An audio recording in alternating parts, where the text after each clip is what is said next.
Kwa majina mimi naitwa Aloni Msabila Kishimba.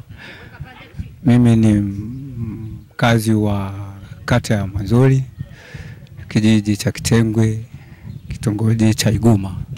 Mzee, unafahamu tarehe 29 Oktoba mwaka huu kuna nini kinachotokea katika nchi hii? Nadhani ninavyojua mimi tarehe 29 mwezi huu wa 10 tuna jambo la kitaifa hapa ambalo ni uchaguzi mkuu utakaohusisha rais, wabunge na madiwani. Naam. Napenda uniambie utofauti uliopo katika chaguzi ama katika kampeni hizi za mwaka huu 2025. Upekee wake ni upi? Nadhani upekee ambao upo kwa mwaka huu au kwenye awamu hii ni kwamba kwa upande wa vyama vya upinzani tunaona kama kidogo amekata moto. Naam, kwa sababu mpaka sasa hivi tunapozungumza hamna diwani yoyote wa chama pinzani anayegombea kwenye kiti cha udiwani katika kata hii. Naam. Unahisi ni kipi kimepelekea hivi vyama vya upinzani kukata moto kama ulivyosema wewe? Ni kipi kilichowapelekea wao kukata moto na kukiachia chama ambacho kimebaki katika kampeni hizi?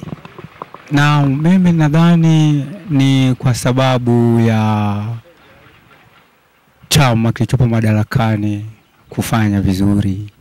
Na kwa awamu iliyopita kwa asilimia kubwa wamefanya vizuri, sababu ahadi ambazo kwa wameahidi, mashule, vituo vya afya, nadhani wamefanya vizuri. Wamefanya vizuri sana. Wamefanya vizuri sana kwa sababu kwa maeneo ya kwetu haya tulikuwa hatuna shule za sekondari, tulikuwa hatuna vituo vya afya, tulikuwa hatuna dispensary. Tulikuwa tukipata shida sana kwa habari ya masuala ya afya.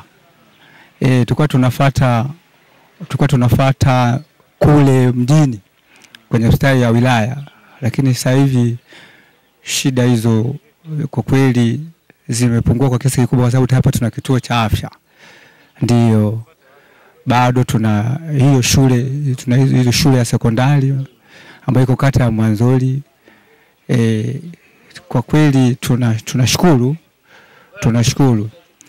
Kwa habari ya umesema kuhusu yale mazuri ambayo tulikuwa tunatamani na hata wao waliahidi ambao hajatimiza, shida inakuja kwenye upande wa maji. Maji, kwa upande wa maji iko shida kwa sababu kuna baadhi ya vitongoji hapa bado hayajapata huduma ya maji. Kwa mfano visima vile vya visima vya vile vya virefu vile vya kuchimba hivyo. Pia haya maji ya mtandao wa Ziwa Victoria, kuna baadhi ya vitongoji hapa hatujapata, nikiwemo na mimi kwenye kitongoji changu cha Iguma, bado hatujapata hayo maji. Kwa hiyo inamaanisha imekulazimuni mpaka sasa hivi mnatumia maji ya kisima ambayo maji hayo ni ya chumvi. Yani mpaka sasa hivi kwanza hata hayo maji ya chumvi sisi hatuna. Nilikuwa napenda mwandishi hapo nielewe, hayo maji si hatuna. Sawa? Hatuna hayo maji ya kisima. Ina maana tunatumia maji haya ya kwetu ya kuchimba. Tunachimba wenyewe. Tunachimba wenyewe. Lakini hapo awali ulisema kwamba kuna visima vimechimbwa na serikali. Ndio kwenye baadhi ya vitongoji. Naomba nielewe, nilisema vipo vimechimbwa lakini ni vichache. Kwa hiyo mtandao wa maji ni mdogo. ni mdogo. Sasa kwa kumalizia, nataka nijue wito wako ukibeba dhamana ya wananchi wa mtaa wako, wananchi wa kijiji chako. Nini wito wako kuelekea tarehe 29 Oktoba 2025?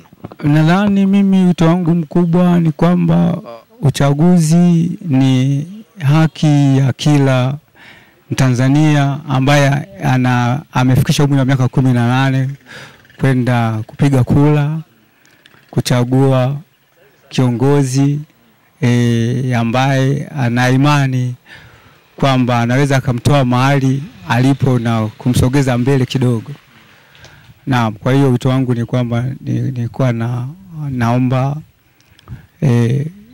kwa upande wa kina mama, vijana, wa baba na kila mtu ambaye ana umri wa miaka 18, twende tukatimize jukumu letu hilo la kuchagua viongozi au watatu: rais, mbunge pamoja na diwani.